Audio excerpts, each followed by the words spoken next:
سلام، امیدوارم حالتون خوب باشه. با فراد چنل همراهین. تو این برنامه میخوام از تجربه 6 سال زندگی در ترکیه براتون بگم آیا ترکیه کشور خوبیه برای زندگی یا اینکه نه. پس با من همراه باشید.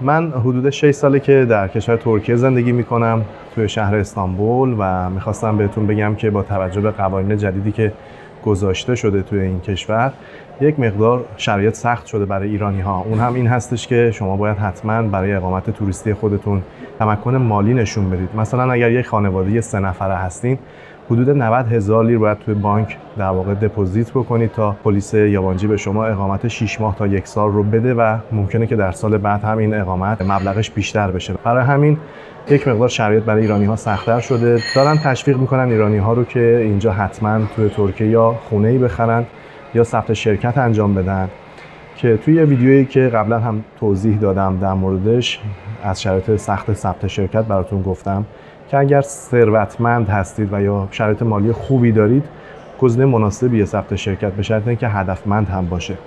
اما اگر فقط برای بحث اقامت خودتون میخواید بیاید اینجا و شرکت ثبت بکنید، اصلا گزینه مناسبی نیست و پیشنهاد میکنم که به هیچ عنوان این کار رو نکنید. بهترین گزینه خرید ملک هست، چون خرید ملک باعث میشه که شما در آینده حداقل بتونید این ملک رو بفروشید و انحصار وراثت هم بهش تعلق میگیره.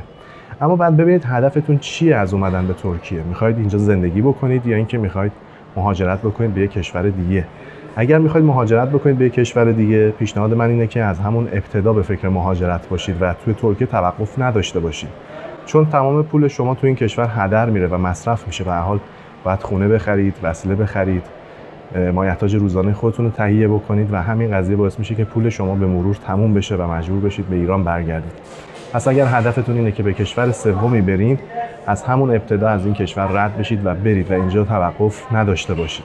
اگر برای زندگی میخواید اینجا بیاید، الان ترکیه شرایطی شده که باید حتما تمکن مالی داشته باشید. وضع مالیتون باید خوب باشه تا بتونید اینجا بمونید.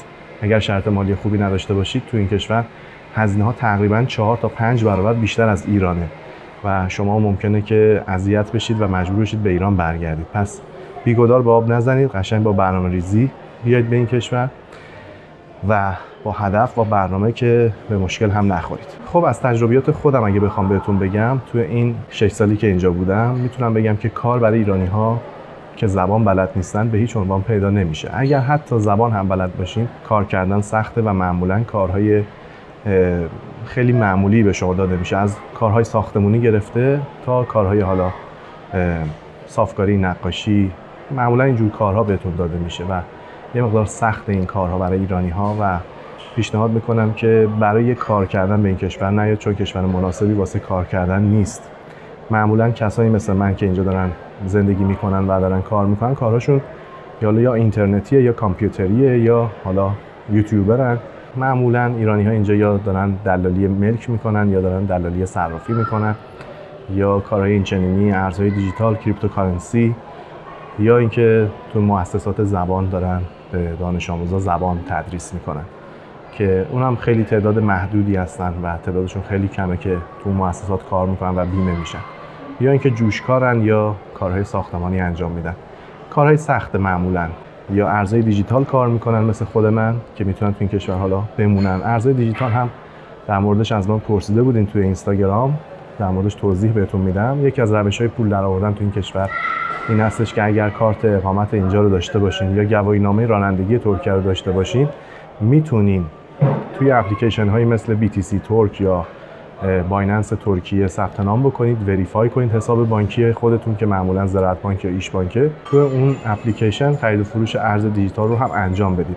اما اگر اقامت رو نداشته باشین، نمیتونید این کار رو انجام بدید. حتما هم دقت داشته باشین که تاریخ اتمام اقامت شما کی هست. اگر اقامت شما تموم بشه، اپلیکیشن شما ممکنه قفل بشه و از شما بخوان که در واقع کیملیک جدید خودتون رو وارد بکنید. یا حتی اگر در ترکیه نباشین و سفر رفته باشین و اقامتتون تمام بشه، پول شما بلوکه میشه تا زمانی که برگردید توی ترکیه و اقامت جدید بگیرید و پولتون رو بتونید آزاد بکنید. پس تا قبل از اینکه اقامتتون تموم بشه، سعی کنید که پولهای خودتون رو به ارز رایج اون کشور مثل لیر یا دلار یا یورو تبدیل بکنید و هر زمانم که خواستین دوباره هولد کنید، بخرید نگه دارید. مثلا اتریوم، بیت کوین من میخرم مثلا نگه میدارم، 1 سال روش میمونم، بعد از 1 سال مثلا اینها رو میفروشم و هیچ گونه تریدی هم نمیزنم. وقتی میبینم از یه مبلغی که خریدم بالاتر رفته میفروشم، اومد پایینتر دوباره میخرم و عجله اصلا نمیکنم.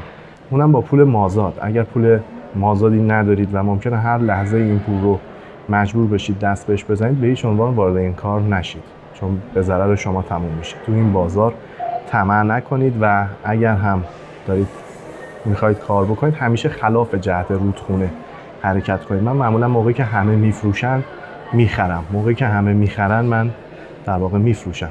این یکی از عوامل موفقیت کسایی هستش که تو این بازار فعالیت میکنن.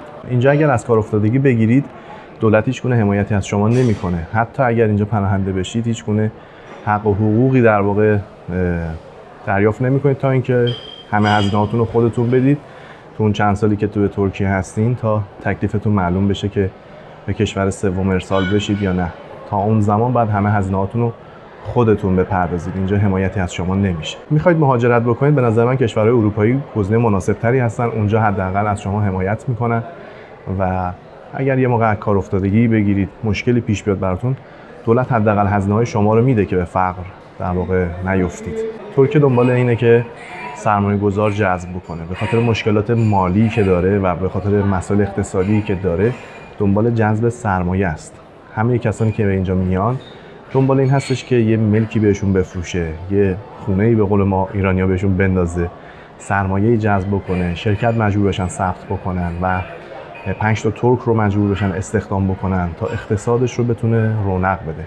ترکیه کشور بسیار زیباییه. میتونید بیایید اینجا و کاملا تو شهرهای مختلف توریستیش برید، بچرخید، از هتل‌ها استفاده کنید. مثل همین هتلی که من الان هستم با شبیه 1500 لیر، 2000 لیر بهترین مدل غذاها و بهترین نوشیدنی‌ها رو میتونید سرو کنید، بخورید، لذت ببرید، از تفریحات مختلفی که توی هتل‌ها هست استفاده بکنید. اما واقعا برای زندگی دائم این کشور به هیچ عنوان کشور مناسبی به نظر من نیست، مگر اینکه درآمدهای خیلی خوبی داشته باشید تا بتونید تو این کشور دووم بیارید و زندگی بکنید. من خیلی از دوستانی که دور و برم بودن، چه پناهنده چه توریستی، اکثرا یا رفتن سعی کردن مهاجرت بکنن یا قاچاقی رفتن حالا به کشورهای مختلف دیگه. بعضیا رسیدن، بعضیا نرسیدن، بعضیا به مشکلات زیادی خوردن، برگشتن ایران و بعضی هم نتونستن دووم بیارن تو همین ترکیه و برگشتن. خلاصه که با برنامه‌ریزی بیاین. اگر درآمد خوبی تو ایران دارید، مثلا ماهی 40 میلیون 50 میلیون درآمد دارید، برای یه خانواده 3-4 نفره میتونید اینجا دووم بیارید. باید ببینید که آیا درآمد شما با تورم این کشور بالا میره یا اینکه درآمد شما عقب میمونه از تورم اینجا، چون اینجا هر سال تورم داره تقریبا مثل ایران و معمولا مساویه، یعنی یه مقدار تورم ایران میره بالا بعد تورم ترکیه میره بالا. یه موقعی ترکیه تورمش بیشتر میزنه بالا، چند ماه بعد دوباره ایران میره بالا. یه جورایی شبیه همه، اما با توجه به همه این شرایط اینجا 4-5 برابر هزینه‌های شما بیشتره. همه این مسائل دقت کنید. اگر که اوکی بود اون موقع بیایید. اگر درآمد خوبی دارید بیایید، اگر درآمدی ندارید به این کشور مهاجرت نکنید. این از تجربیات 6 سال زندگی من توی ترکیه بود، خواستم در اختیارتون بذارم. تا برنامه دیگه همتون رو به خدای بزرگ میسپارم. خداحافظ. So have you ever felt